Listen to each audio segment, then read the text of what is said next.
Paranoia is in boom. The PR transmissions will assume they'll try to push drugs to keep us all dumbed down and hope that they will never see the truth around. Another promise, another scene, another package lie to keep us trapped in greed. Another green bells wrapped around our minds, an endless red tape to keep the truth confined. They will not force us. They will stop degrading us. They will not control us. We will be victorious.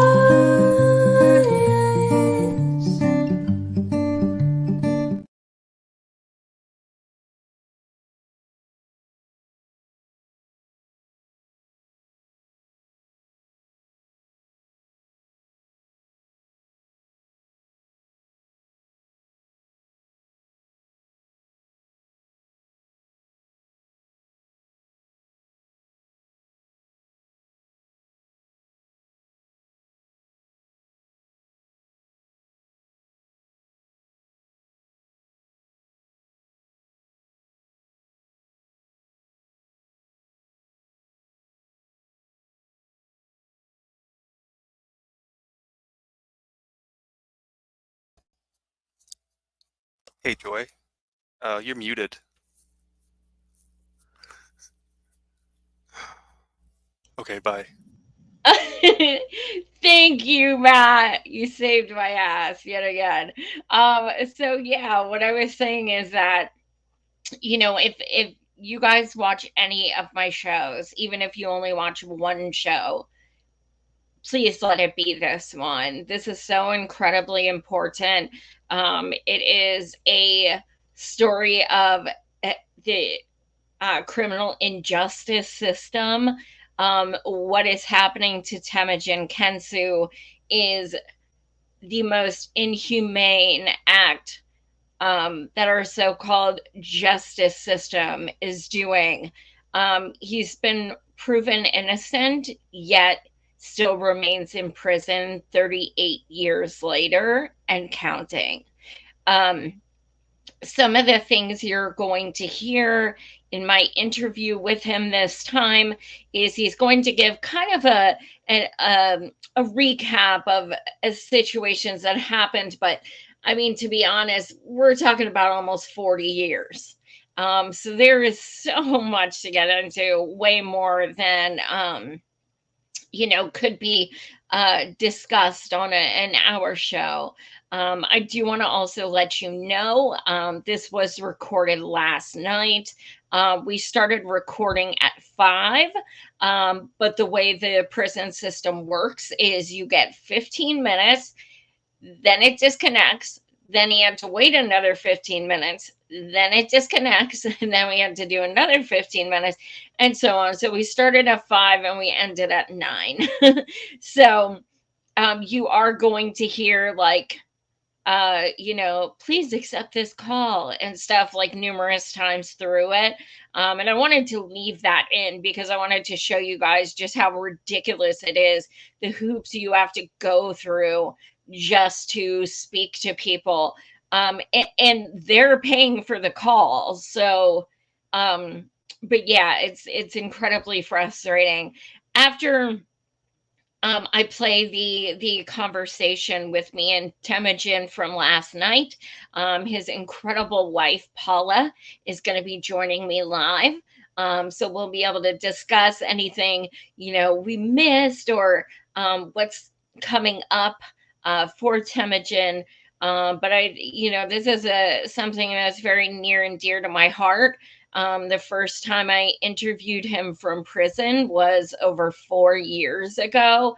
And I did it as a journalist. And I think it was like, I don't know, maybe 10 minutes in, if that, I was like, This guy didn't do shit. Like, it was so blatantly obvious.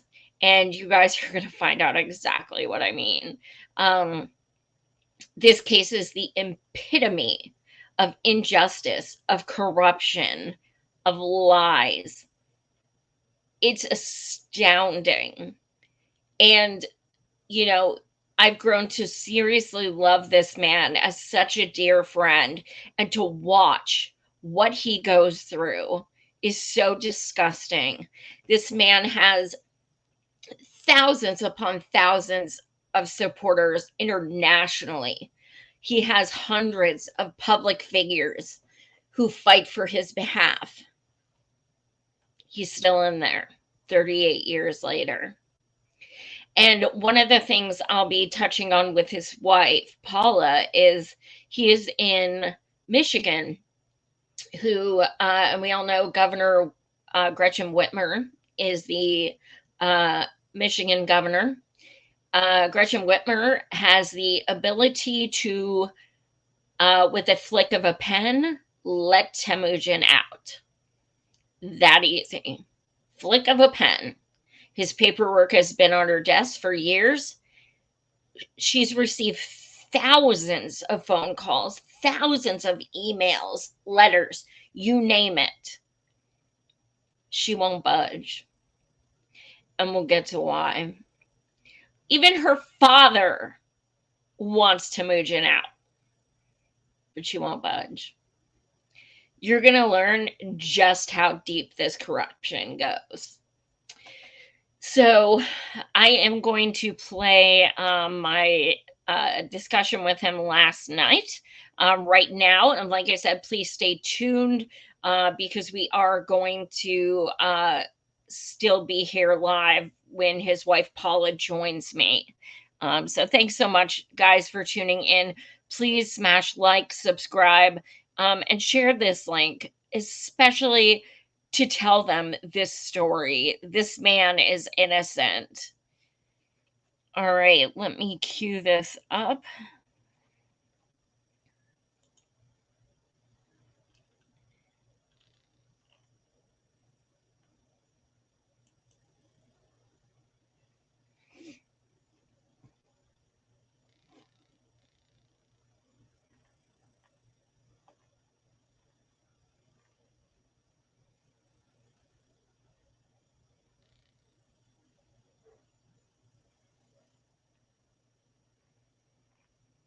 Matt, are you watching? Yeah. Where do you where am I clicking? So, it's a good question. Do you want me to just play the video from my end? Yes, please. Okay, I'll do it. No problem.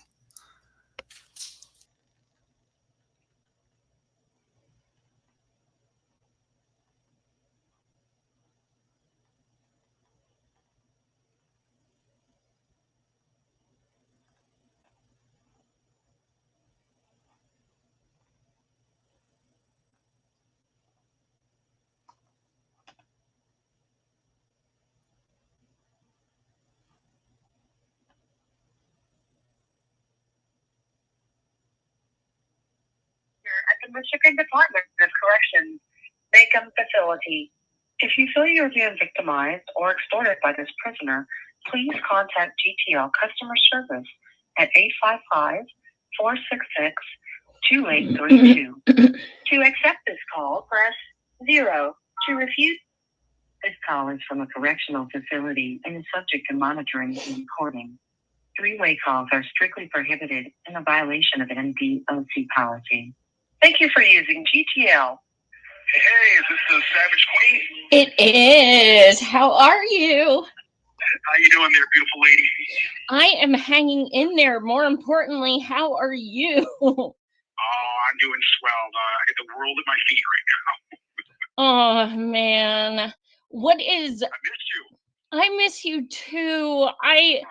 I really want to get out there and be able to meet you in person. And I'm so frustrated that we have to go about a phone call like this because they switched their protocol. Yeah, well, this is all about me. This is the anti-Kensu campaign. They, I was the last person in Michigan ever allowed to be filmed by the media. Right. And, that was when I had a series when I was actually here back in the 90s. And after that, there was this massive kerfuffle about the whole thing. And St. Clair County had a fit, and they were calling, I believe it was Governor Ingler's office at that time, complaining. And they just shut it all down. No more video. Obviously, my case had nothing to do with the MDOC, and I wasn't talking about the department at all, but it didn't matter. And they have never allowed it since. And so then, of course, we were allowed to do the media calls like I did with you and so many great friends and podcasters and attorneys. And then they suddenly decided about a year and a half ago, oh, he's not allowed to do that anymore either. And they haven't stopped the visits yet, so they still let my media friends come in to visit. But I'm sure they're working on a plan for that. But we know this is coming from the governor and the attorney general's office. Absolutely. So you mean that you're the only one that they changed this on? No, what happened was I was the first one they did all of these things to. Oh. They wanted to stop me, and the only way to justify stopping me is to stop everybody. So everybody paid for each thing they did to me. So I was the last one allowed to be filmed. Then nobody, even Jack Kevorkian, who was world famous, he came right after me. They wouldn't let him be filmed. And it was because they had barred me from being filmed again. So because they wanted to come in and see Kevorkian. He was making headlines all the time when he came into the MDOC. And but they was like, no, we said no more film interviews for Mr. Kensu. And we were just waiting, like, oh, please, let them go see Kevorkian. And they didn't. They wouldn't let him see him. And, wow. In the jails, but not in prison. And so then when the podcasting thing, when they shut me down on that, they also decided I couldn't talk to lawyers on private calls like that anymore either, which is completely illegal. Right. And so then when people would come after me, they would be like, oh, damn, we're going to get sued, but we said Kensu couldn't do this anymore, so you can't do this anymore either. And I think they are being actually sued over that right now by a couple of attorneys. So now they have to let me talk to state agencies. So I've been allowed to talk to state agencies only. So, and then of course they launched the whole medical attack in December, where they took all of my medical care. So it was no filming you anymore, no more podcasts, no more legal calls, and then no more medical care. And so December 28th, a nurse practitioner named Danielle Magnuson called me in. She had been conspiring with people in central office in the MDOC, and they laid out this Kensu battle plan, as they called it. And they took all of my medical care. And they even took my knee braces, my ankle braces, all my medical accommodations for my cell, because I have the immune disease and all the other problems. I don't get my chemotherapy anymore. They took all of my prescription drugs they had me on, even the anti-inflammatories for my joint disease. They took everything from me. And they still haven't given 90% of it back. So, we can sue them, but that's going to drag out. Wow. And they know that. So. And I know there's Yeah, we know for a fact the Attorney General's office was involved in that because we got some of the emails. They were going back and forth with the AG. So we know this is the governor. She's mad about this media coverage, and she's launching attack after attack on me. Well, and just for people listening, the governor is Gretchen Whitmer, and she could directly change this case and is choosing to do nothing. She can let me go in 30 seconds, and she knows I'm innocent. We have people that we've talked to her from her staff. She's never denied my innocence, and you recall her father is one of my supporters, and he calls my release repeatedly, and she ignored that. And so her father? Yeah, her father, Dick Whitmer. Oh my God. Oh yeah. She knows I'm innocent. Dana Nessel knows I'm innocent. Her team cleared me. Her conviction integrity unit cleared me, as we all know, several years ago. And then Dana sealed the report so nobody could see it. So a wonderful attorney named Barb Kennedy sued to try and get access to this report that says that I'm completely innocent. And when we sued, Dana Nessel never denied my innocence. She never denied that the report exonerated me. She ordered it sealed. She threatened all of her staff with termination if the report was leaked. And then she went into court and she fought us. I mean, viciously fought us to keep it seeing the report. She got a very conservative Republican judge who, was protecting Robert Cleland. He decided to read the report himself. It's called in-camera reading. He took this massive report and he read it over several days. It details all the facts and information about how I was framed for this murder, that I'm innocent. And the conclusion of the report, we do know, says my conviction should be voided and I should be immediately released. And then he decided it was a attorney work product, so I wasn't allowed to see it. So to show you how crooked this guy is, he read a massive report that says that I'm innocent, and he helped cover it up. Oh And my they're not God. denying any of this, Joy. So just for all the listeners, this is not just me saying this. They have not denied anything that I just said in any of the court pleadings. They are not denying my innocence. Their argument is I don't have a right to the evidence of my innocence. Incredible. And he is actually known in several other cases for being corrupt as well. Absolutely. Absolutely. They got a judge named Brock Schwartzel, and that's the guy that did this for Dana. She selected Schwartzel. She wanted to get into his court. She got into his court. And he knew that I was innocent by the time he read the report. So when his ruling came out, all any of them had to do was say, well, actually, Mr. Kensu's lying. The report doesn't say he's innocent. And I'm not going to release it because it's attorney work product. Or Dana could have just said, no, the report doesn't say that. That's not true. But they won't say that because it does, because the person that wrote it told us what she wrote. Right.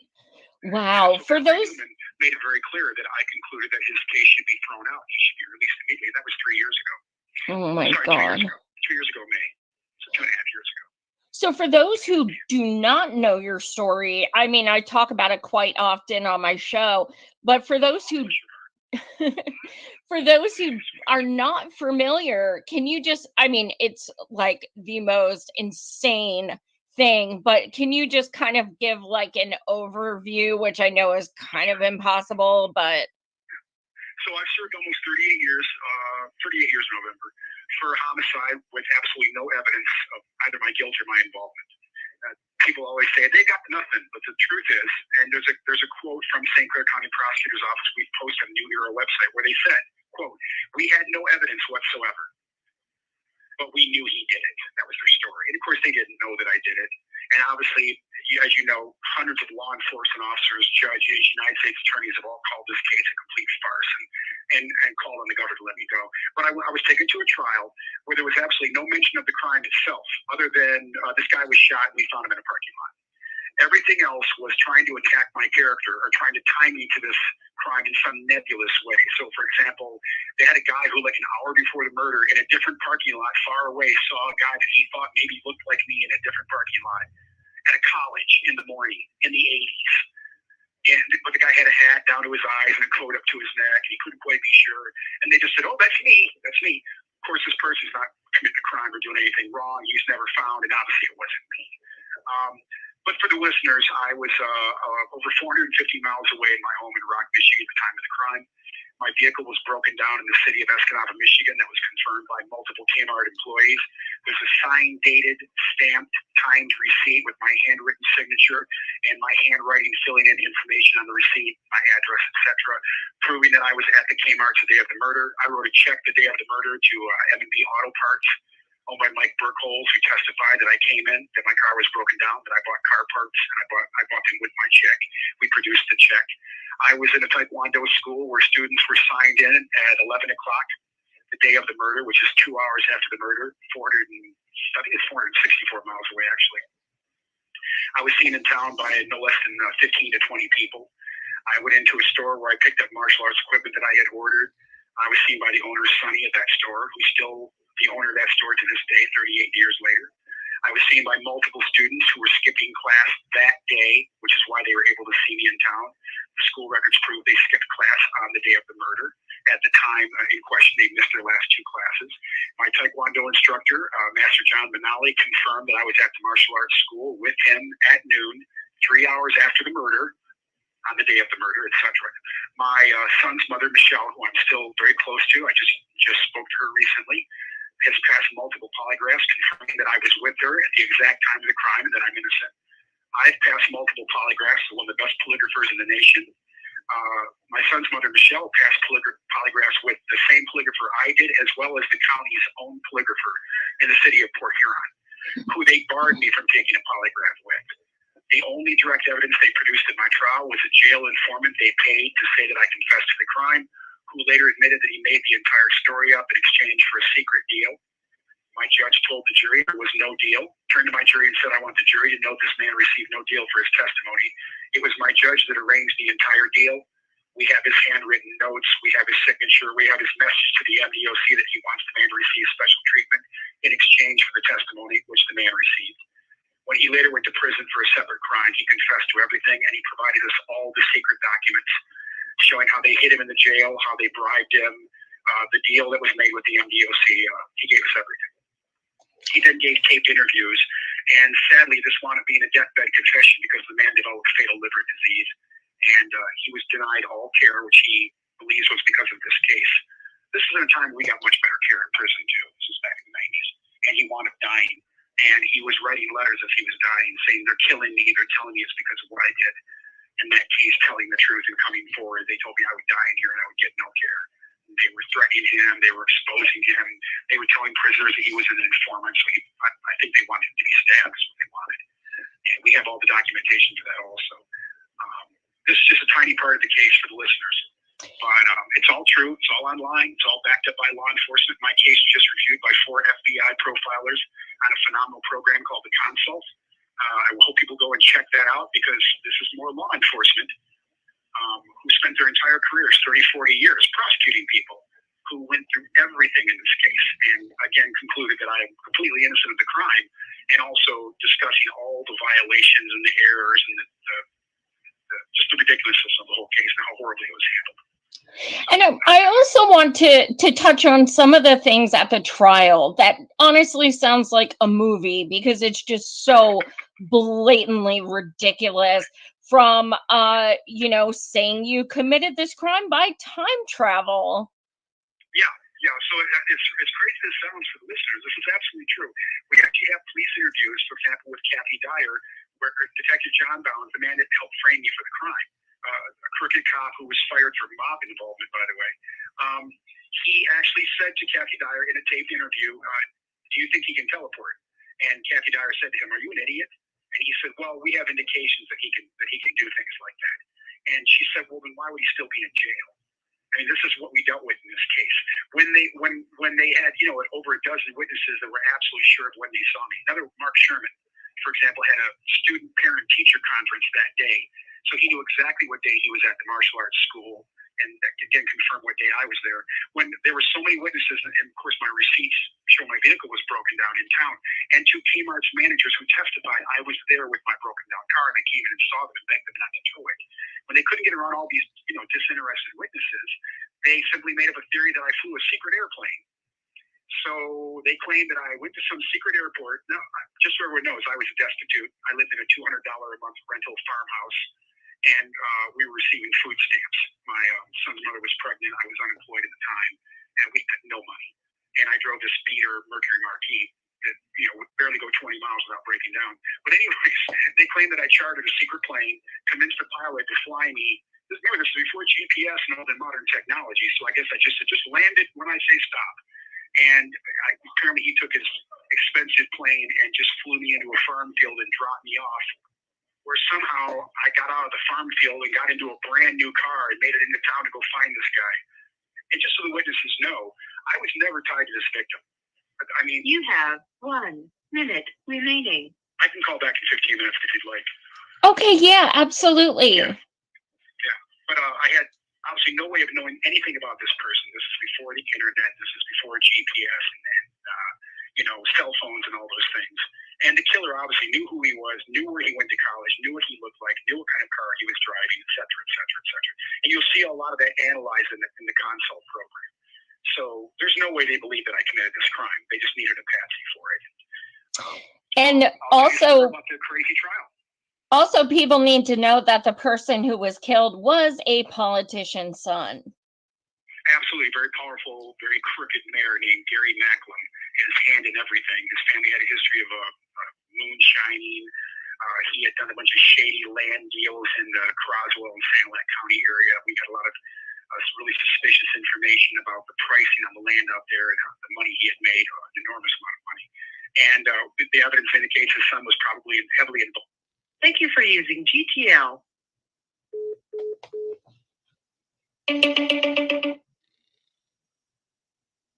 Hello.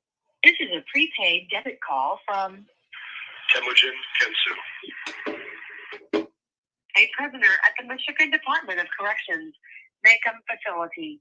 If you feel you are being victimized or extorted by this prisoner, please contact GTL customer service at 855-466-2832. To accept this call, press 0. To refuse this call, hang up or press 1. To prevent calls from this facility. This call is from a correctional facility and is subject to monitoring and recording. Three-way calls are strictly prohibited in a violation of MDOC policy. Thank you for using GTL. Hello again. Hello. So why did they make you wait 15 minutes before calling back?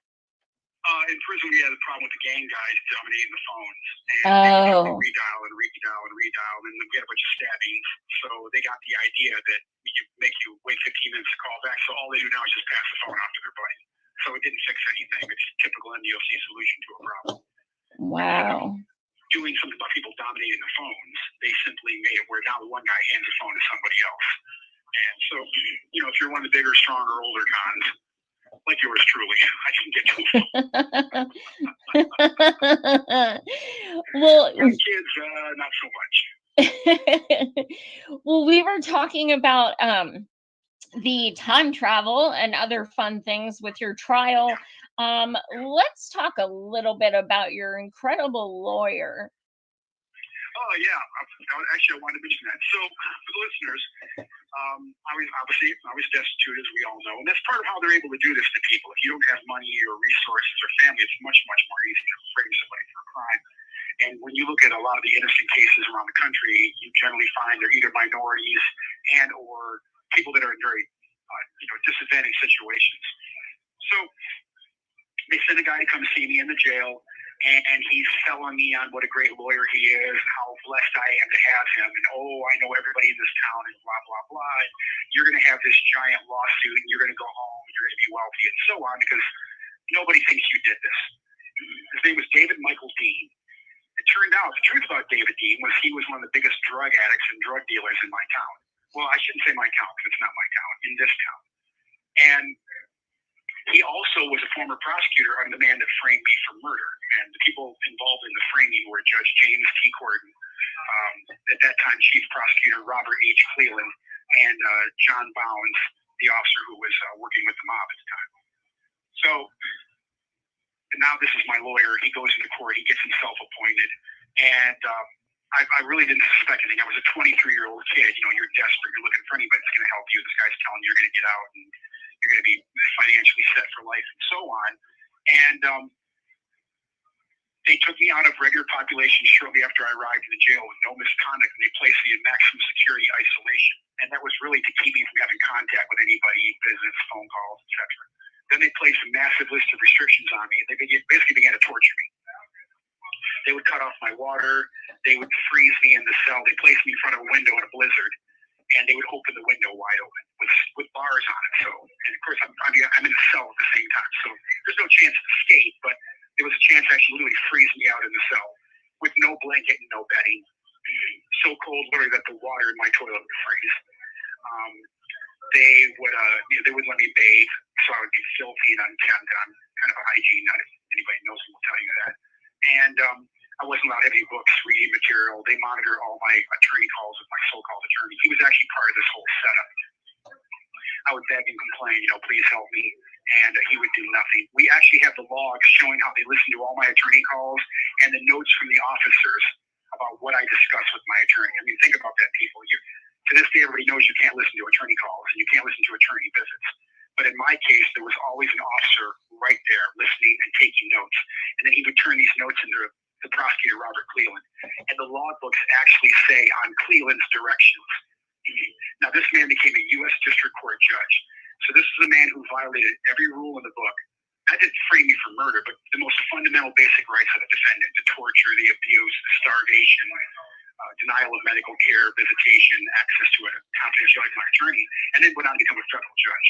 Anyways, so while my lawyer was doing all of this, he was running around town with prostitutes and drug dealers, and he was doing crack in enormous quantities. And just so everyone knows, it's not me saying this, he admitted in the 1994 news article that his cocaine addiction was a living hell. That's, after my case, of course, he admitted all that.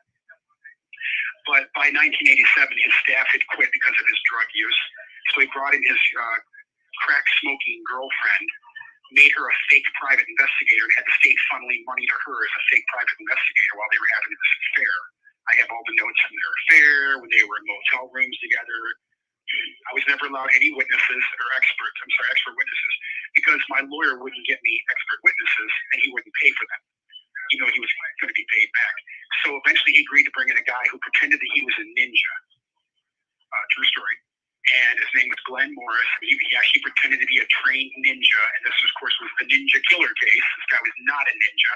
But even this clown, this complete fake, admitted that I was not the kind of guy that would commit this crime, that I had martial arts skills sufficient that I wouldn't need to use a gun, and that his belief was, I would never do something like that. This kind of guy would not be shooting somebody with a shotgun, which, by the way, is what the FBI profilers concluded 38 years later.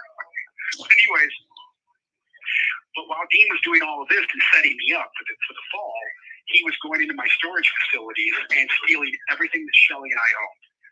So, he took everything of value that we had, he took. Even my junk, he took. My junky car, my junky motorcycle, everything I had, he took. And he sold it all for drugs. And we actually have the statements from the drug dealers he sold everything that I owned to. We have the notes where he had his buddy go into my storage facilities to get my stuff to sell for drugs. And we have the guy that was doing all of this with him in recording interviews admitting that he was stealing all of my things during my case. So if your lawyer's stealing everything that you own with forged documents, he's pretty sure you're not getting out of jail. Absolutely. And of course, he knew I wasn't getting out, because he was setting me up. And the worst part was my two most important witnesses, which was a girl that I was on a date with the night prior into the early morning hours before the murder. Now, this man was killed at 8:55 in the morning on November the 5th, 1986. I was on a date with my car, that same broken down car that was also broken down at this time, until 3 o'clock in the morning in Escanaba, witnessed by numerous people and Elias' brother, Big Boy. I was at a gas station where I got jumper cables for the car. I had to call a friend to come help me with the car. He literally, deliberately did not call the girl I was on the date with, who would have gotten the stand and said, I was with him in Escanaba till 3 o'clock in the morning on a freezing morning in his broken down junky car. He also did not call my son's mother, who was with me at the exact moment of the murder and who everybody saw me with in town the morning of the murder. He didn't call her to trial. So you ought to ask yourself, why would your lawyer not call your two principal alibi witnesses, who were impeachable? Right. In trouble. No criminal records to this day. They're both, grown, mature, business-owning adults. And to this day, they completely support my absolute innocence and stand by me in the fact that they were with me that day when this crime happened. So our governor knows all of this, just so everybody knows. And our attorney general knows all of this. And I think people have. I'm sorry, go ahead. One of the most atrocious things, well, I shouldn't say the most because there's so many of them, but during the trial also, you kind of touched on your martial arts. They made it seem like, Chuck Norris was like your hero and stuff. And they even brought in a table worth of weapons that were not yours. That's correct. What they did was they set up a table and they pushed it up against the jury box. And this is on record. Again, just so everyone knows, I don't just make things up. This is in the transcripts. And they covered the table in pornographic magazines. Just hardcore graphic pornographic magazines, and a variety of weapons and rifles and shotguns and all these things. None of this stuff was mine. None of this stuff was taken from me. By the way, I went through several warrantless searches where they destroyed my home and my property, and they found absolutely nothing. They went in and destroyed my storage bins, and they found absolutely nothing. But anyways, I walk into court and I flip out. I'm like, what the heck is all this? And I'm yelling at my lawyer, who's doing nothing to defend me. And he's sitting there drunk and high, and I'm basically like, say something now, or I'm saying something to the judge, and you're fired, and so on. And he finally stands up and he says, Your Honor, what's all this? And Robert Cleland stands up and he says, well, Your Honor, we're going to be using this for evidentiary purposes later on. We're not saying that it's his. We're just going to be using it for evidentiary purposes. And then he spent the rest of the trial, him and John Bounds, the dirty cop, playing with all the weapons, racking the guns, taking knives and like poking themselves in the finger and going, oh my God, that's so sharp. Taking the pornographic magazines and flipping through the pages. Now this is a white Christian farm jury in the 1980s. And they've now heard from Phil Joplin, the phony inmate snitch, that my girlfriend is a lesbian. Which obviously a lesbian is just with women. If you're bisexual, you're bisexual. Shelley was not a lesbian, and obviously she was pregnant with my child. But they got Joplin to say that, and he told us they said say that. So they wanted to shock the jury.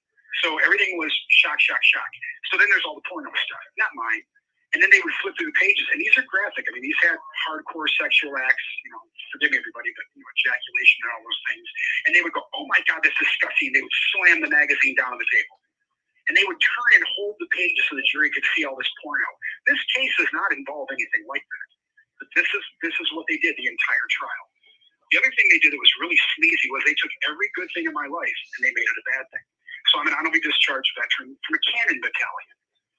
Suddenly I'm Rambo, and if I get loose, I'm going to shoot up the town and I'm going to kill everybody. And that movie was still fresh in everybody's mind back then. I was practicing Buddhism. I had been for a long time. Very peaceful religion. I had a meditation altar in my home, and the typical Buddhist altar, it had a bowl of fruit, and I had flowers, I had incense, and I had a scroll that said peace and tranquility on it, and a small statue of Siddhartha Gautama, the Buddha. So they told the jury the first thing they saw when they came in my house was an altar. It was the 1980s. And of course, now I'm a Satanist. I was in a rock band at that time doing, Journey and Boston, and I did some of the newer Judas Priest songs. Nothing evil, no Slayer, none of that kind of stuff. No death metal or anything like that. I was more into the hair bands, they called them, Poison. Yeah. Yeah, all those guys, yeah. And I was singing in bands, and I was actually pretty good, and I did pretty successful singing, and even had got an offer to record. And now I'm the lead singer for Slayer, and so he's got cut off leather gloves, and he's got boots with chains on them, and he's a biker. So I had a Suzuki, just so everyone knows. I had a Suzuki with a fairing and a stereo and buckets on it. It was we used to call it a poor man's Goldwing, and it was a touring boat for traveling on. Now I'm a biker in leathers. And so everything that you saw was bad in the 80s, between Rambo and Satanism and the biker and leathers, that was me. I'd also just started the health food business, so I was a nutritionist. In fact, my documentation says nutritionist. And so now I'm ready for this. He makes weird green drinks and blenders. And when we came into his home, we found I had put shelves on the walls to start my business, and they were full of supplements for sale.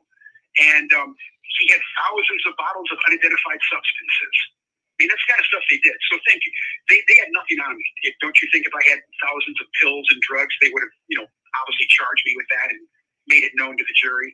So instead, it was just putting people on the stand to just say these crazy things. We think he did this. He might have done that.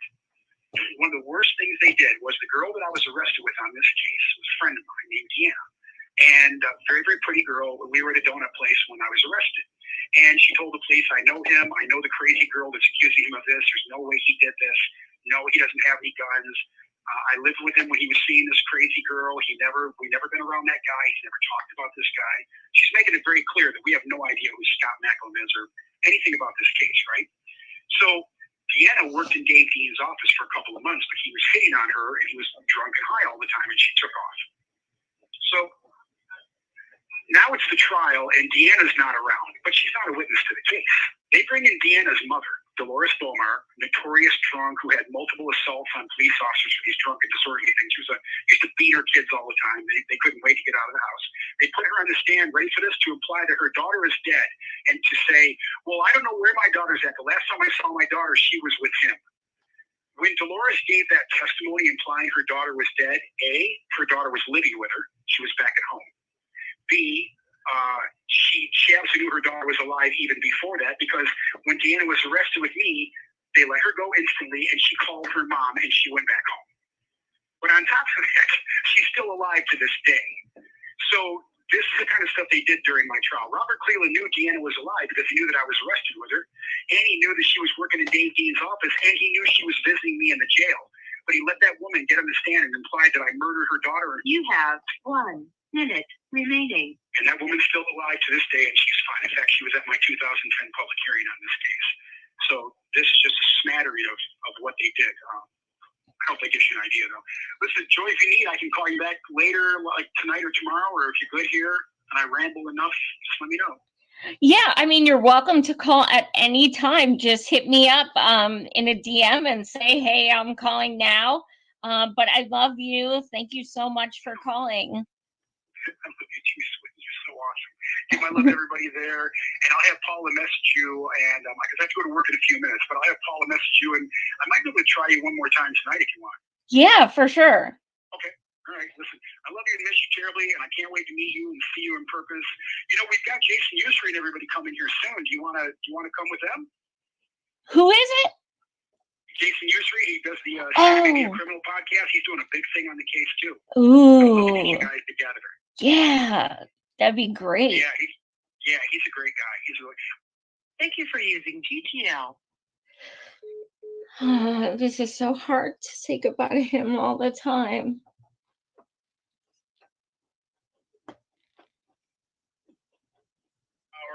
Threw a couple people off the phone and made my way up to it.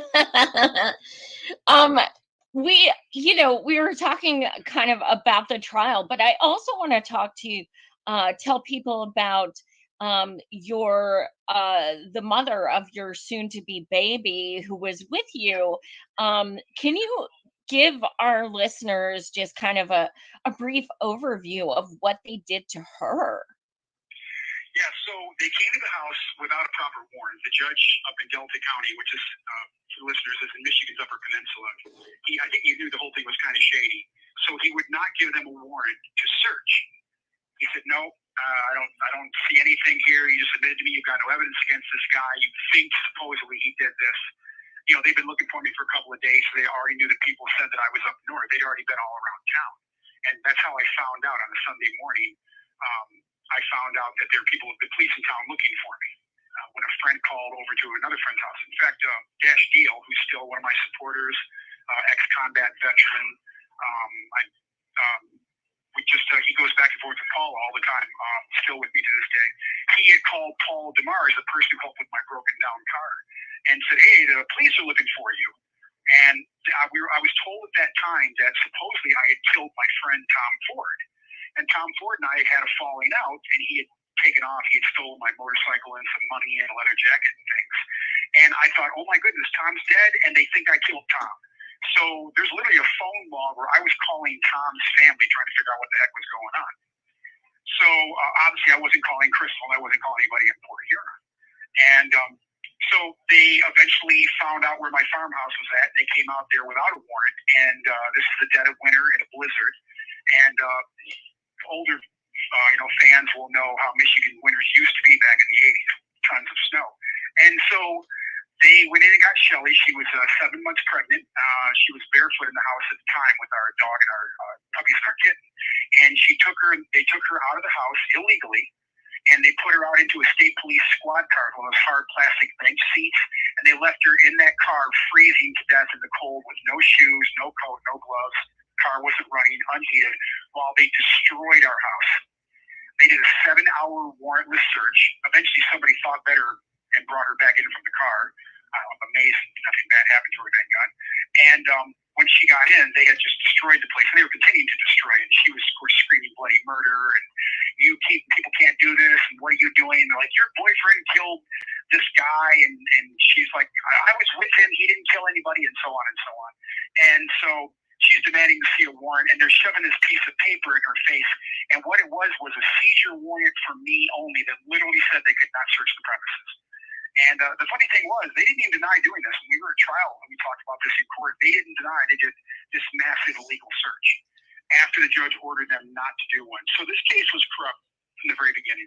And it's not even like they found something and it's like, well, this shouldn't be admissible because it was found without merit and without permission. Like, they literally did it and found nothing on top of it. Nothing. 7-hour warrantless search, and they found absolutely nothing, including none of the crazy things that Crystal claimed that I had. She claimed I had ninja death claws, that I supposedly killed police with at traffic stops. And I'm sitting there in court going, how many unsolved ninja death claw murders do you have of law enforcement officers in Michigan? Exactly. And I just laugh like it was funny. She would say these crazy things, and I would come back and I would counter. So didn't you have darts coming out of your shoes and stuff like that? I had poison. Yeah, she had poison darts in special compartments in my shoes and attached to my wrists. And of course, there were no poison darts. And when I was arrested, she claimed I was going to be armed with all these deadly ninja weapons.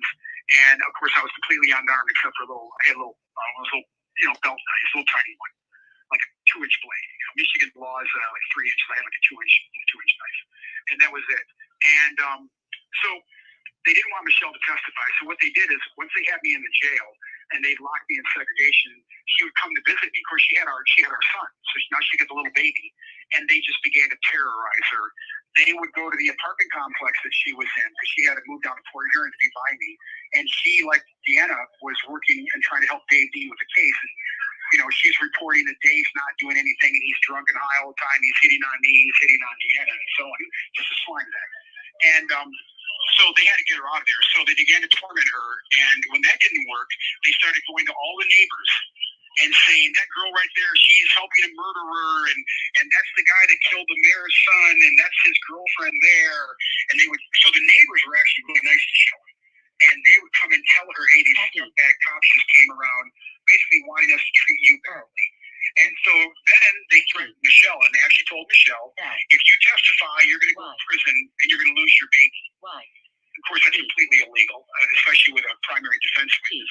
So just so everyone knows this is true, she actually went and filed a police complaint. She went to the police department and filed a formal complaint. We have that complaint. And not only did they not deny threatening her, they actually said in the report on the complaint, well, it's true. If you testify in this case and, you're lying, he gets found guilty, you're going to go to prison, you're going to lose your baby. So they admitted that they were threatening her. And so for her, that was it. She couldn't take it anymore. She was just a young kid, and now she's got a baby, and we have no money, and she's being tortured, and she's having to get assistance, and she's having to go to a church to beg for clothes and food and things. So she wound up going up to Flint. Okay. No. So she went up to her mom's and stayed with her mom's. Now, the reason all this matters is, even though they tortured her and they drove her away, she called Dave Dean, and she said, I'm at my mom's. And Dave had met Shelley's mom, and he had all the contact information for her. He never told Shelley the trial date, and he never called Shelley to the trial. So she literally had no idea that I was going through the trial, because she's waiting for Dave to tell her something, or she was waiting to get called to court. So then I get convicted, and it's in the paper, in the Burton paper where her and her mom lived, and with her stepdad Melvin.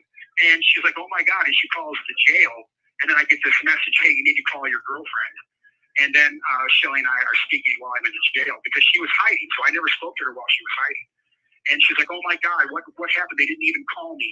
So on the record, you'll see where we tried to bring her into court to get her in front of the judge and say, Your Honor, this is the principal witness, and she wasn't allowed to testify.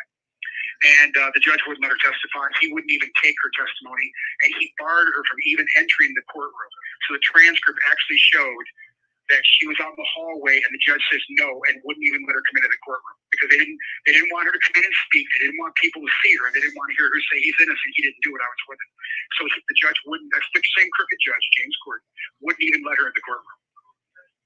And so it's not maddening enough that they are framing you for something you haven't done.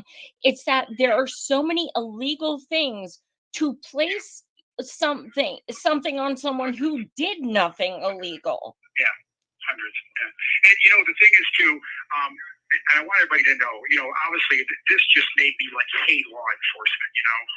When I was young, especially when I was in the Army during the Cold War, I was one of those patriot guys, America's the good guys, and they're the bad guys over there, and if you're in prison, I'm sure you belong there because you must have done something really bad. Like a lot of people, I totally believe that line, like my jury did, and I never thought that this could happen to me, and I never knew anybody this happened to. I knew people, like everyone in our life, we all got accused of some little thing we didn't do, and your sister eats shit the cookies and you get blamed or whatever.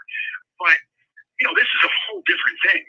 And not only that, they were going out of their way to frame me. Like, they kept doing all these crooked, dirty things that had nothing to do with this crime. They were writing fake police reports saying that I was threatening to kill the victim for months. And the victim's parents said when he was killed, well, we don't know this guy. We never heard of this guy. Our son never mentioned this guy.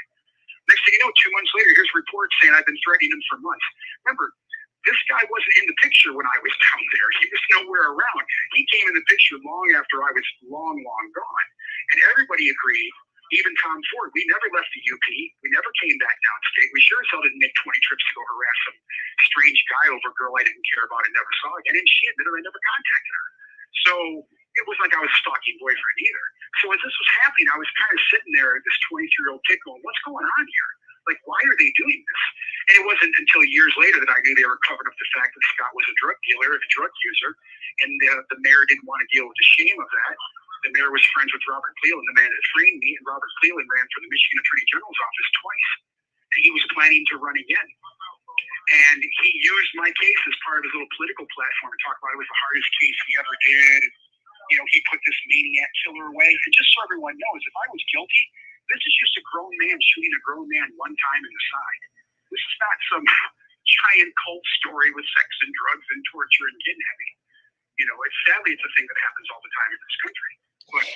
But that's the thing with this so-called criminal justice system, which I call criminal injustice system. You have people like, you've been in there almost 40 years and you're talking one gunshot. It's like literally there are people that do so many worse things, and they're in there for what? They get like parole. Well, let me tell you about the last two guys they let go recently. One of whom I was in the county jail with on this case. His name was Mike Dial. He tore a woman to pieces. He killed her at least 7 different ways, which included shoving a plunger in her private areas, jumping off a stairwell and crushing her internal organs, stabbing her repeatedly, choking her with 2 different cords, beating her with a fireplace shovel that exposed her brain.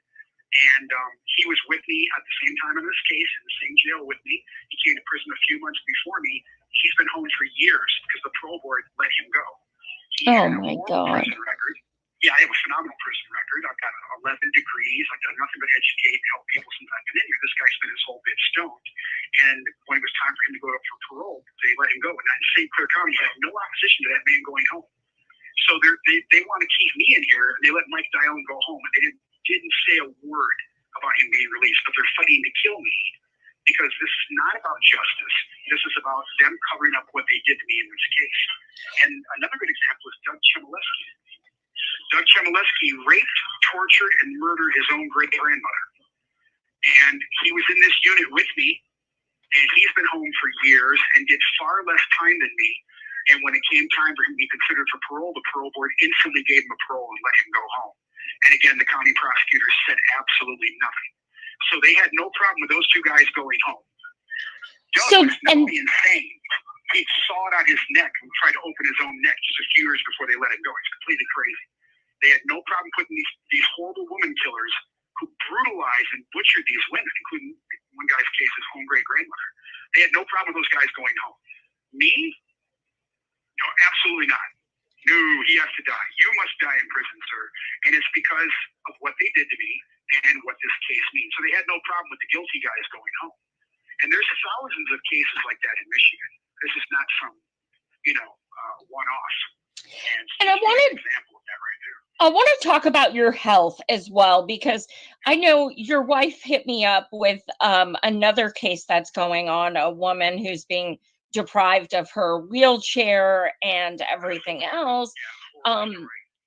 What is going on with your health, and why did they take everything away from you? Well, we're pretty sure the mandate came down from the Attorney General's office. They have a corrections division, and they control everything that goes on in the MDOC. And what you have in Michigan is you have Governor Gretchen Whitmer, who has kept a woman in power over the MDOC named Heidi Washington, who is the most despised director in Michigan history.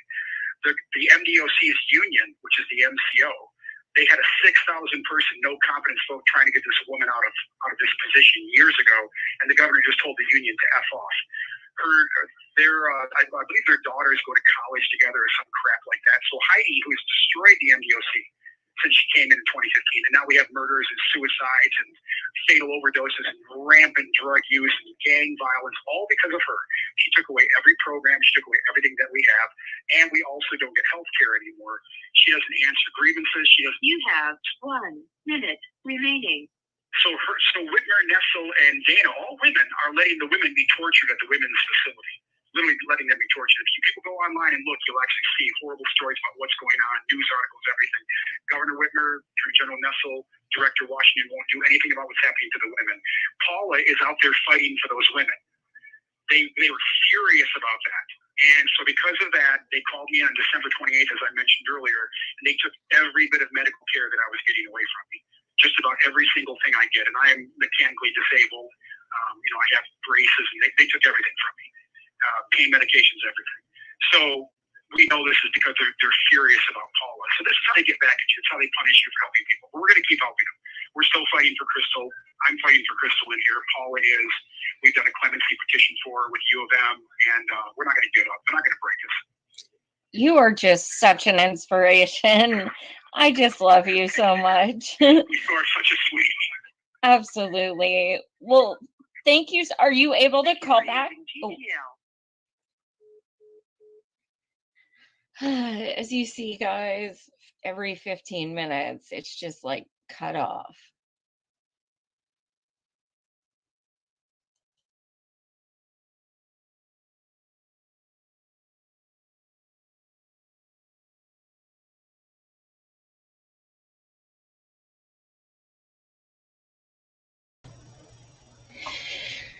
Yeah, never gets any easier at all hearing that story, and it's absolute insanity. Not just that this is happening to him, but that there are tangibles, there are receipts of literally everything that he explained, all the corruption. There's proof, and it still isn't doing anything. I want to see if Matt, I don't know if you're back there, if Paula is here. Oh, here she is. Hello. Hey, how are you? Good. How are you? Doing good, Joy. Nice to see you. You too. Oh my gosh, it never gets easier. Like ever. Listening to that, it just makes me so pissed all over again. I know. Tell me. I know. I know. I can't even imagine. I just can't. You guys, this is his wonderful wife, Paula. Like I didn't even know like a wife could support her husband as much. I mean, you are like working a second full-time job, like just being his number one advocate. And I love so much that you guys met while he was in prison and you just fell in love because you knew he was innocent. Yeah, absolutely. Yeah. So how did you guys, I mean, I know, but for the viewers, like, how did you guys meet? Why did you reach out and start, contacting him? So I was from the same small area that the victim was from. I went to the same high school that the victim, Scott Macklem in this case, graduated from. And I later taught college at the same school where he was gunned down and killed.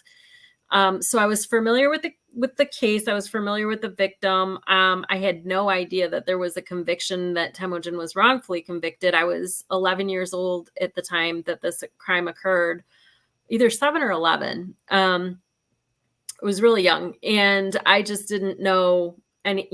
I didn't know too much. I was just out playing with my friends, and I just knew that a guy had been shot and killed, and that he was a local, popular kid.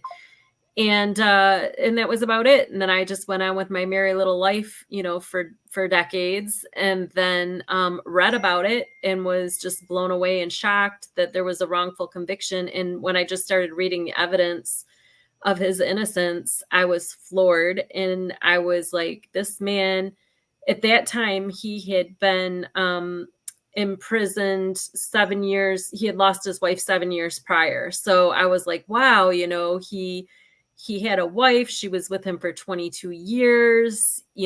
She died 7 years ago. He had this public hearing, and he had all of these things going on. He had won an appeal. And then later on, the Sixth Circuit took back their own ruling and claimed some other law regarding basically a timing technicality. And I thought, I got to write to this guy. I got to see if he needs some help. I need to, I checked his Facebook. I saw that it was really outdated, and there were some, people posting random things. If you went on his page at that time, you wouldn't have even known that he was a wrongfully convicted man, because there was just nothing on there talking about that. And I thought, wow, maybe, he could use some help. And I can help him out, a little bit, write a letter or something. And, that would be good. And when I reached out to him, I, of course, didn't realize how incredible he was. And, I was just thinking I was going to check in and check out, but he absolutely blew me away with everything, his intelligence and his positivity and just the man that he is. I mean, he has a ton of integrity and honor, and he's very truthful. He's, never lied to me, at least that I've caught him in. He is just incredibly intelligent and knows his case inside out, knows the facts. He's got almost an eidetic memory as it comes to dates and times. I mean, sometimes he'll say Hollingsworth and it's, something really close to that, but it's like Hemingsworth or something, but he knows in general, he usually gets it right. And just the level of detail that he has, it's just, his brain is incredible. And, he won me over. We spoke for quite a little while, back and forth, just writing back and forth. And even his letters that he wrote back and forth, I mean, they were impeccable. There wasn't all these spelling errors. So I knew I was dealing with somebody who, it just didn't even feel like he should have even been in there, to begin with. He was really intelligent. And when I spoke with him on the phone, he's, rattling off all these herbs that I can't even pronounce and, telling me for diabetes, oh, I should take, berberine and all of these things that I had never even heard of, and to lower my blood sugar. And, so I tried it and he was right. It helped. It was better, get me off that crazy metformin. And, we hit it off, and then, it just kind of blossomed from there. I was able to finally visit him in the prison. And for our first visit, but his prison was close to where I lived. It was on my way down to work, so I pass it. So it wasn't like I was driving crazy out of my way to meet this guy. I was, it was on my way, and, he was smart. He was nice. And I thought, I'm going to go meet this guy and see what he's really about. And, wasn't very long before I was head over heels in love with them. So it was just completely unplanned. I had no idea that's what was going to happen, but I got married to him in prison. And that's why, it's so hard to explain to people, because this seems like how if someone passes away and they're like the best person ever and they light up a room and stuff like this. And it sounds like we might be saying this because he was wrongfully convicted, but I am telling you guys, he is absolutely hands down one of the most intelligent, kind, thoughtful. I mean, and honestly, and I was thinking about this earlier today, I don't understand how he has such a beautiful soul still after almost 40 years of dealing, being victimized in the worst way. And that was another thing that really struck me, is just, I get angry. I get so angry about this. And he's like, okay, you can't let this and I'm just thinking, you are in a freaking prison cell and you have a better handle on this than I do. How does that even work? I would be so ticked off and angry and mad, and I think it's just, part of his, his meditation that he had done for years. It's just part of his, his personality at this point, where he's just, he's so used to being patient because he's in there and he knows that, best case scenario, he comes home someday, but he's serving life without possibility of parole. So, he's making the best of it. He's helping other people. He's, doing legal work for some of the individuals in there, giving them, helping them with writing their appeals. And that's just what he does. Speaking of appeals, do we have anything that we can do right now aside from keep harassing Whitmer? Yeah, I tell everybody to go on her social media posts and just ask one simple question: why is Temujin Kensu still in prison? And then you can grab any link whatsoever. You just Google his name and there's a million different links that you can add to that so that other people can gain awareness. I think if we can get, a couple hundred people to start really hammering all of her posts, she's gonna have to, she can't ignore it. We really need people to go on to her, every single social media account she has, and just every time she posts something, just jump on there and say, why is Temujin Kensu still in prison? So that's what I've been doing. And I, to be honest, I just stuck with that simple phrase because I was getting to the point where I, again, was a little bit frustrated because you can only ask somebody so many times to like do the right thing before you kind of get, upset about it or ticked off. And, I found that some of my tweets and posts were not very kind. And I'm like, okay, I'm just going to simplify this. I'm just going to ask the question, why is he still in prison? And if everybody just would follow suit, that would be great. That's really hard for me. I'm like, I remember like when she was being floated as VP or as VP, I was like, listen, I will do anything in my power to campaign against you. You disgust me. And I'm just like, I went off because I'm like, oh my God, this woman may have an opportunity to do this to other people. Yeah. And there's a lot of people that feel that way, Joy. We have, I have people reaching out all the time. Even when all of that was happening, they were like, she better not. Oh my God, I'm going to just go on, I'm going to go to Lansing. I'm going to go to every rally she goes to and just scream over her with a megaphone. Why is he still in prison? Yeah. So yeah, it's infuriating. It really is. It really is. We are coming upon wrongful conviction month, which should be like year. But what are some of the things that you're looking at happening next month? Do you are there any anything, is there anything in particular with like other podcasts or events or anything like that you'd like to promote? Yeah, I used to go to all of those events and rallies, and there's one at the Capitol usually. There's a summit. I think this year it's being held in Westland. It's a great summit, and they usually rent a really big room in a college or in a church, and they have quite a good turnout. They have excellent speakers. They have a lot of exonerees that come and talk about their stories. There's a lot of people that come up and share, and it's a great opportunity to get information about your case out. You can set up a booth, a table. You can hand out information about your loved one, and that's put on by Survivor Speak. The woman's name is Trisha Duckworth, and you can find her on Facebook or I found her on Facebook, but you can probably find her just by Googling Survivor Speak Detroit, and even wrongful conviction, throw in wrongful conviction. She'll probably come right up. But there's a lot of great events. I know some in other states as well.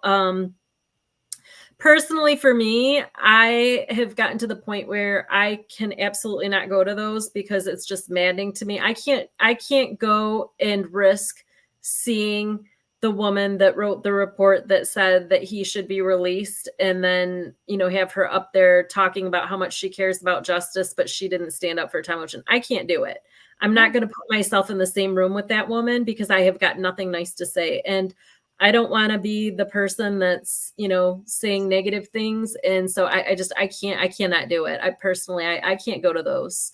So It's just like if I saw Whitmer or Nassau, I would have to turn away, because if I got in proximity to them to where I could say some things, it would not be good.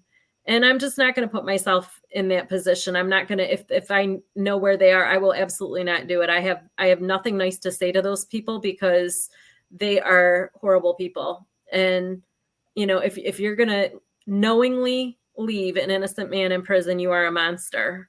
And I have nothing nice to say to you. I'm trying really hard to Temujin's even like, Paula, come on. And I'm like, I don't care at this point. I don't care. His civil rights are being violated every single day. He is strip searched every single day. You can't talk to me about them, about those women. What the hell? What?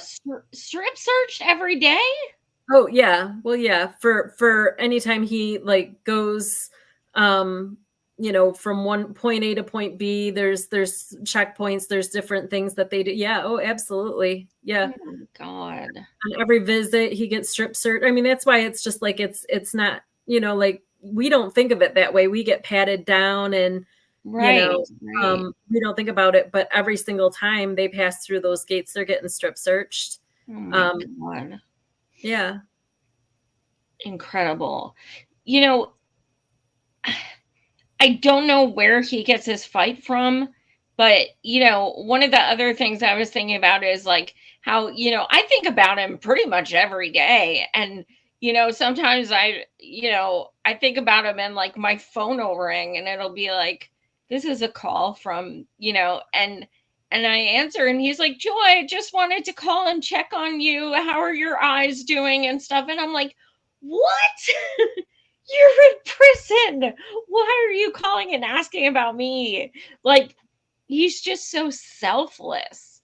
And I think that's, that's one of the biggest injustices out of all of this. It shouldn't happen to anyone, but to see it happening to someone who's just so beautiful and so kind, it's awful. Yeah. What do we have right now that we can do? Like, because I'm sure people in the audience are going to say, can't we appeal? Can't we offer time served or parole? Do we have any kind of recourse at this point? So honestly, and this is interesting that you asked this. So right now his application is sitting with Governor Whitmer, as you know, for clemency, and she can release him with just a letter. She can sign the papers today. However, the prosecutor in St. Clair County could also drop the charges. He has the authority to petition and submit either to the judge or drop the charges. He has the absolute authority to do that. So Mike Wendling is the prosecutor in St. Clair County, Michigan, where this case was originally tried back in 1986 and 1987. And the current prosecutor has the ability to drop the charges. So you can also go on to Facebook, LinkedIn, any of the social media, and look for Michael Wendling's prosecutor profile, and you can, kind of do the same thing. Why is Temujin Kensu still in prison? The interesting thing about Mr. Wendling is that he is on the National District Attorneys Association. So if you think about this for a second, Joy, we've got a prosecutor who sits on a national board who, is contributing supposedly to, all of the laws and the giving input on what prosecutors should be doing for best practices.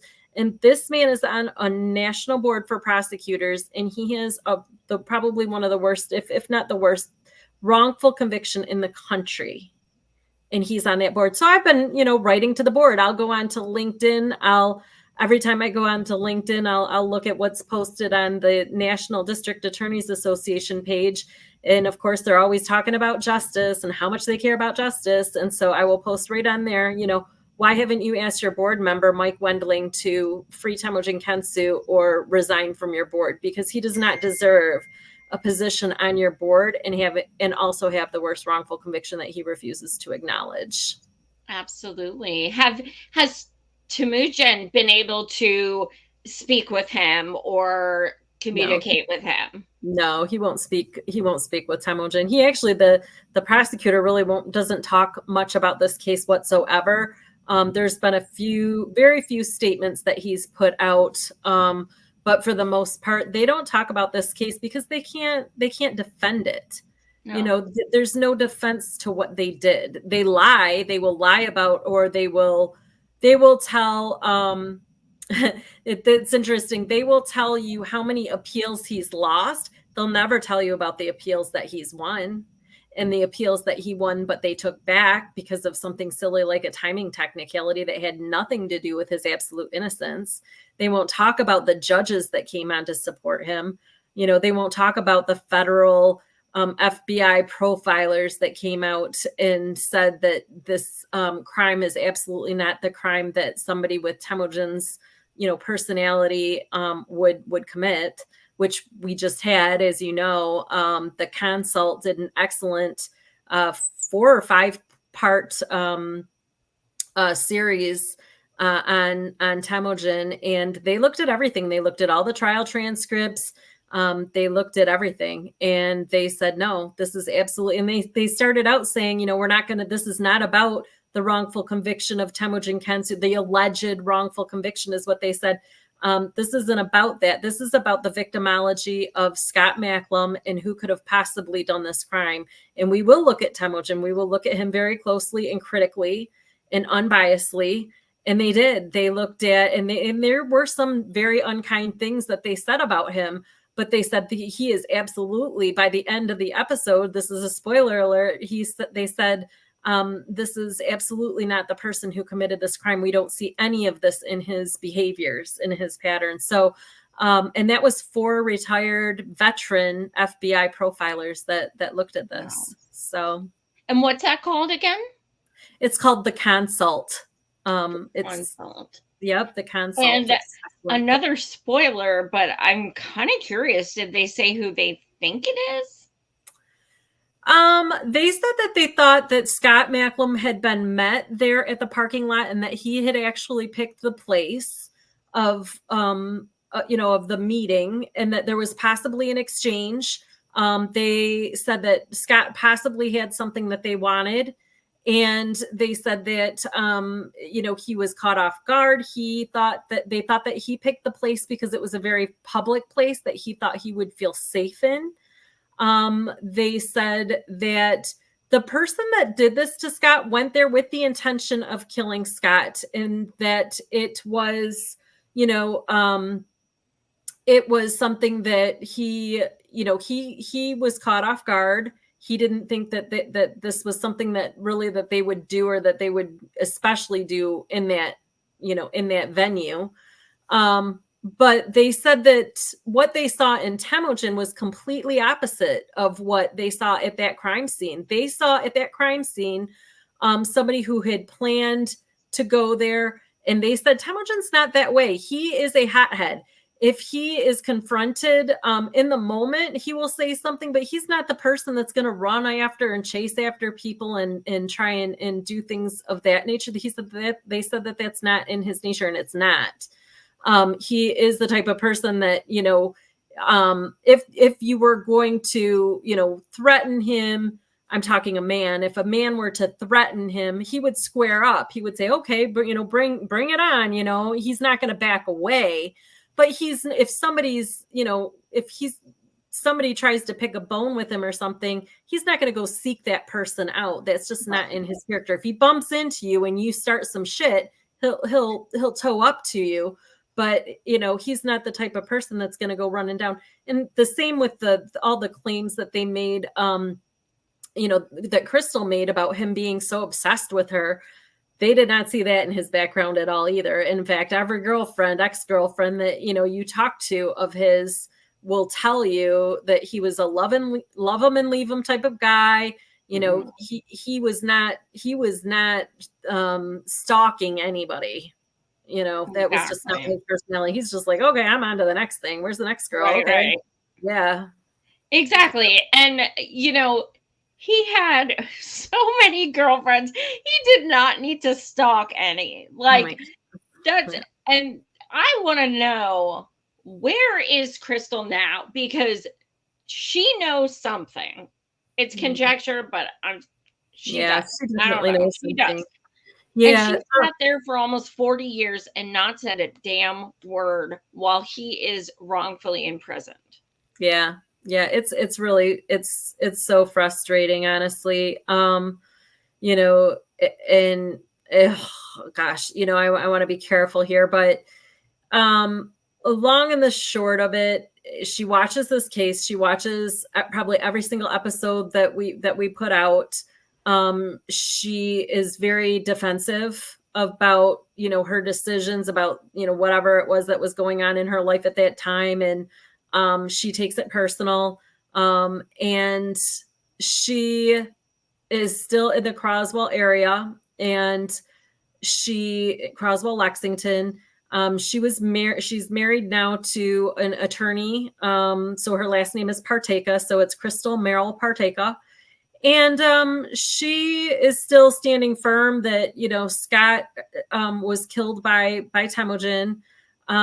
She will not talk about this case. Several podcasters have reached out. She will not go on the record. She will not talk about it, but she'll, try and vilify Temujin in the best way that she knows how, and, say horrible things about him. We know that she said, horrible things about him to family members and close friends. We've had some feedback about that. And there's actually some fights in her family over whether or not they believe that Temujin is the actual murderer. So there's finally some people that are thinking, well, maybe everything that she said isn't quite how it really happened. One thing that nobody really talks about is that, Scott was not Crystal's last boyfriend after Temujin. So like when Temujin was dating Crystal, her last boyfriend was not Scott Macklem. There was a boyfriend in between there, and his name was Arnell Hope. And Temujin never bothered him or ran after him or threatened him. You would think that if he was going out with Crystal and he was so wildly jealous of Crystal, he would be going after the last man that she was with, not the guy before that, like what, so that's interesting. That's really interesting. Yes. Wow. Oh my God. It's so infuriating. So the mayor's son is the one who was killed. Now, do we think that, conjecture, of course, do we think that when the mayor dies, because he's an older dude, and I like to fantasize about things like that, do we think that when he dies, that maybe it'll be easier to get some justice because he won't be, trying everything in the world to protect his son? I really don't think it's Mr. Macklem that's behind any of this craziness. I would say, if anything, it's the federal judge. It was the original trial prosecutor, who is a man by the name of Robert Cleland, because he has more skin in the game. His reputation has totally been destroyed because of this case. You used to be able to Google the guy's name and it would come up honorable, blah, blah, blah. And now you Google, Robert Cleland and wrongful conviction comes up, so we would think that, he had gone on to be a federal judge for many, many years, and that reputation is through the drains now. In fact, there was some sort of dinner, celebratory dinner a couple of years back, where I guess it's a really big thing for judges, and each judge gets their own table and you have all your guests there and they, pat you on the back, whatever. And his entire table was vacant. There was all of the name cards were there, but nobody showed up. So he didn't even show up. We also know that he had been down in Detroit in the courthouse, and because of all of the media coverage and all of the noise around the wrongful conviction, he didn't want to be around his peers anymore, and he requested to be shipped back up in Port Huron. And he was, I guess up in the Port Huron courtroom where there were less people kind of looking at him like sideways, so, which is all well-deserved. And then, of course, we know he retired at the end of 2023. So we were really happy to see that he is no longer on the bench, no longer making decisions that can impact people's, lives for decades to come. Right. It seems, and I mean, we've talked about this before, but I can't shake the feeling that all this shit is still going on, because if they let him out, it acknowledges that there are so many people who have been corrupt, and that's going to make headlines. Wrongful conviction, 38 years later, he gets out. people are going to be like, okay, hold up. Let's look into this. Why was he there? Who put him there? Who said he should be here? Things like that. And it's all going to get exposed. So Yeah. he's very much like a sacrificial lamb or whatever you want to call it, because they'd rather keep him there and save all their asses, because I mean, the corruption is just, it's not one or two people. It's insane. It is. And we had this conversation recently. And, you know, once the system gets you, they don't want to admit that they made a mistake. And so it makes it harder and harder the longer that this goes on for somebody to come out and do the right thing. And it's because the person that comes out and does the right thing and says this guy's really wrongfully convicted, all of those peers, all of that person's peers, the former governors, the former attorney generals, the former appellate attorneys and lawyers and judges, everybody that's ever denied him, the parole boards, they all have egg on their face because they left a man in prison who was actually innocent. So it takes a whole lot of courage to have somebody step forward and do that. I will tell you, we did, this is kind of news. I don't think that they, that the prosecutor knows it yet, but I'll just spoil it. I'll throw it out there. There is it's like I guess it would be like a county meeting, and they put the prosecutor Mike Wendling's name on the meeting agenda, and they're going to be talking about some recall initiatives for recalling him in June. So I'm very excited about that. This guy is not a popular guy, this Mike Wendling, who not only refuses to acknowledge Temujin's wrongful conviction, but there's a lot going up in St. Clair County that he's not solving. He's not putting his best effort forth to really serve justice in the community. And people are really up in arms about it. There's 2 other major cases that are happening and have been going on for quite some time. There was a poor little boy, I think he was like either 4 or 6 years old, little Matthew Mason, 2 parents in the home. He ends up dead. And there were already previously child protective services at the house because of, suggested abuse. And there's been no conviction on that. And it's been years. And then there was a murder of a young man named Josh Conant up at the Roach Bar in downtown Port Huron. He was walking out of the bar and the bouncers jumped on him and held him down and basically suffocated him in some way by the restraints that they placed on his neck, but either a knee or holding him down. And he passed away, and they didn't charge the bouncer. So it's just, and there was a police officer who was also, forcefully holding Josh down, and that police officer wasn't charged either. So there's a lot going on up in St. Clair County, and people are furious. So there's going to be a massive recall election coming in June. So we're really excited about that. He was reelected. He went unopposed. So he did get reelected as prosecutor. And so his new term takes place 1/1/2025, and you have to wait 6 months. So come June, they will be submitting and petitioning. So that will be something that we'll want to be spreading on social media as well, to try and get as many people as possible in that county to sign that recall petition. Now, I know that this has, being with Temujin has basically made you passionate about the entire system, and you are helping other people in his prison as well. Crystal, who is not the same Crystal, can you tell us a little bit about her? Yeah, so Crystal Clark is at the Women's Huron Valley facility. She is not serving a life sentence. I believe her maximum outdate or her minimum outdate was like either 12 or so. I think she got 12 to 17 years, and she's served over 3/4 of her sentence. And she's did not, this isn't that I know of, I don't have any proof of that this is any kind of innocence claim or anything, but she's not serving a life sentence. And she is in the Women's Huron Valley facility. It's the only women's facility in the entire state. And they have a mold problem. They have for years. You can find, I mean, just a stack of articles going back for decades about the mold issues at Women's Huron Valley. And, you know, this woman has got a severe mold allergy.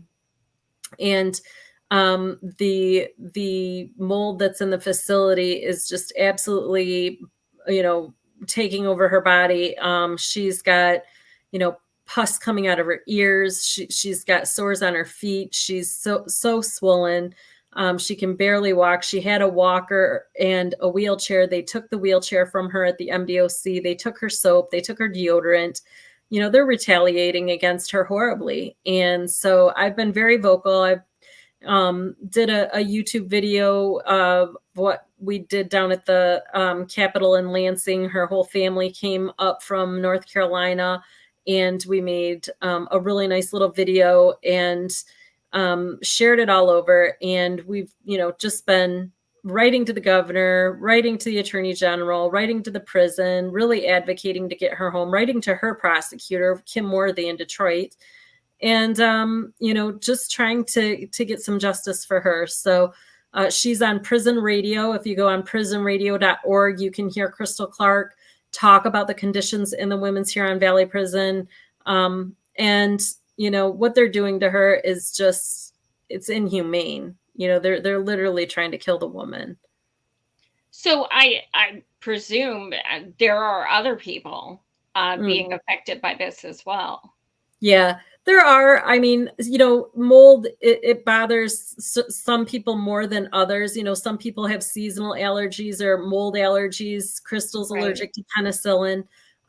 So it's really bothersome to her, and it's physically manifesting on her body now. She literally, I mean, she said that it's like literally she has like mold growing out of her ears. She's got green pus coming out of her ears. Her ears have been infected for over a year. Probably closer to 2 years now. And I mean, I've had an ear infection. They're very painful. But they're not giving her any care. They're taking everything from her. They're retaliating against her. They're throwing her in the hole. They're taking, you know, every belonging that she has and leaving her in a cell with no bathroom. I mean, they're really being rotten, taking her food. It's just disgusting what they're doing, what they're allowed to get away with in there. And they should really be ashamed. They all know what they're doing to her. And it is shameful. It's disgusting. I don't know how these people live with themselves. Are there any other people that you're working with? Well, for Crystal, yes, there's a group of people that we have, you know, a communications channel. We've, you know, had a couple different, we've got a call actually Saturday morning, where we do strategy calls where we're trying to either do a social media push or, you know, a writing letter campaign. You know, some of her family members are involved in that, and then, you know, other advocates as well. You know, the whole system is broken. Like you said, there's a million issues that we could talk about here. There's, you know, the whole parole board issue, where they don't, you know, don't consider innocence. And then the governor won't, you know, they won't recommend clemency to the governor if a person claims innocence. So the governor has this excuse now not to move on an application. Right. There's just 100 different things. You know, there's prisoner mail, where, you know, it's being reviewed and thrown away, and people are missing their court dates. Even though there was a lawsuit that, you know, the guards are supposed to basically open the mail in the prisoner's presence, shake it out, hand it to the prisoner, let them read it, and then, you know, take it back, make a copy of it, whatever. But they're not supposed to be, you know, reading it, opening it. That was one of the lawsuits that my husband won against the MDOC that, you know, that helped. It just still happens, but, you know, hopefully not as much as it was happening before because of that lawsuit. Wow.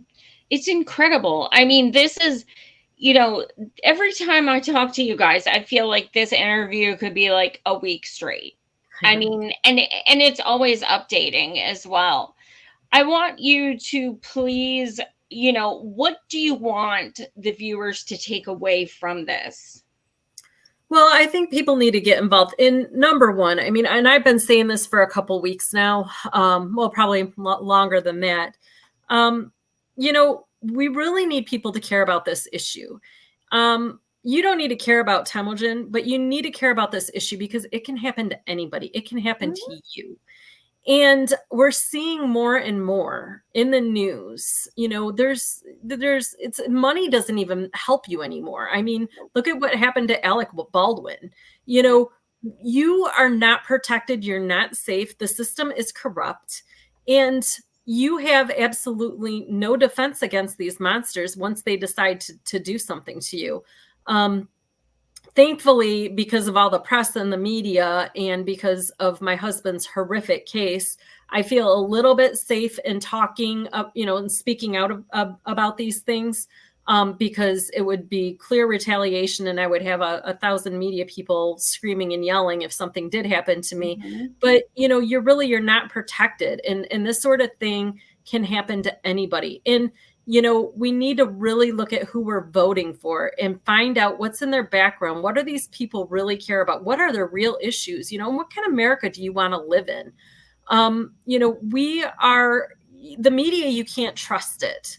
You need to do your research. You need to look at these candidates and you need to make informed decisions when you go to the polls, and please vote. It's just, and vote even at the local levels. You need to be paying attention to who your judges and prosecutors are. Who are your Supreme Court representatives? You need to go to followthemoney.org and find out who's contributing to these people. Who's lining their pockets. The money is going to tell you, about these agendas and who's funding who. So, and that'll tell you a lot about their agenda. It'll tell you a lot about what you need to be paying attention to. Absolutely. And can you give websites or anything like that you'd like to promote? Sure, absolutely. So in terms of our case, there's www.temujinkensu.com. That's TEMUJIN Kensu, KENSU.com. Also, I mean, Proving Innocence is actually the 501c3 here in Michigan. They're actually dissolving, so they're not going to be accepting contributions anymore. But the Innocence Project in New York, of course, does. They're an excellent organization, and I highly recommend you get involved. Also, Death Penalty Action. I've been kind of involved with their cases a lot. We've got Marcellus Williams. I think it's 5 more days and they plan on executing him. And this is an innocent man. And we need to really start raising our voices for these innocence claims for the death penalty. I cannot even imagine. I have been on some of these calls with these individuals at the Death Penalty Action. Jeff Hood is a reverend. He's an incredible man, as well as Abe, who is the founder of Death Penalty Action. And they go to every single one of these executions. And let me tell you what, it will rip your heart out if you go on to deathpenaltyaction.org and look at some of these videos that they have on their website. I am so thankful that Michigan is not a death penalty state, because my husband would be dead right now. And his case, he's absolutely innocent. My husband, and I don't know how much you talked about his case before I joined, but there's no question about Temujin's innocence. He is absolutely was not there. It was physically impossible for him to commit this crime. It was over 450 miles away, nearly a dozen witnesses testifying that he was over 450 miles away. There was corruption upon corruption. There was no investigation. There was, a jailhouse snitch that lied for favors that he was promised, that he was given. And then, he later recanted on his deathbed. There was a hypnotized witness. I mean, it just goes on and on and on. And if they can do this to Temujin, believe me, they don't care about you. And you better hope that you have an advocate if this happens to you. And the thing is, Joy, you can't wait until it happens to you. You have to raise your voice now, because look at what they're doing to him. It's not going to be long before, and just look at the state of this economy and of this country and of where we're heading. You know, it's terrifying. It is. Absolutely. I cannot thank you all enough for watching. Please like, subscribe, and share. Please go on Gretchen Whitmer's page, hashtag free Temujin. Add a link to his website, add the link tree. Just do even once a day, just pick one of her posts.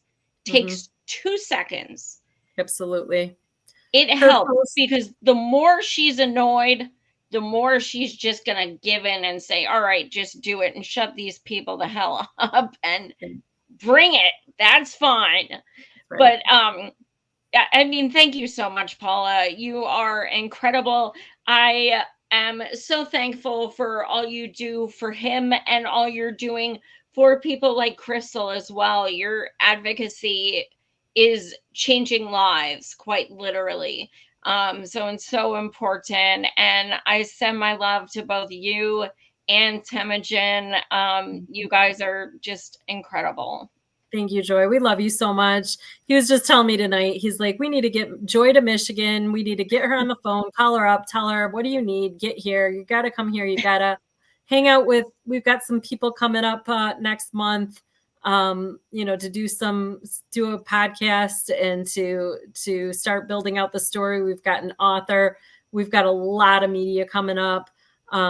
You know, we need to get Joy here and have her meet some of these incredible people. So, hey, I mean, for anyone watching, I do have a Patreon. And I have a Buy Me a Coffee. Everything helps.